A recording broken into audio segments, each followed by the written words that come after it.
श्रीललितादेव्यै नमः। श्रीललितासहस्रनामस्तोत्रम् ध्यानम्। अरुणां करुणातरङ्गिताक्षी द्रुतपाशाङ्कुशपुष्पबाणचापाम् अणिमाधिविरावृतां मयूखैः अहमित्येव विभावये भवानी।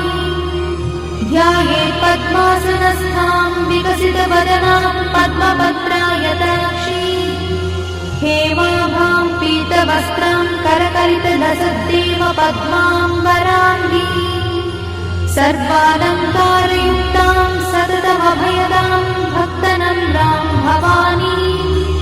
श्रीविद्यां शान्तमूर्तिं सकलसुरन्तां सर्वसम्पत्प्रदात्री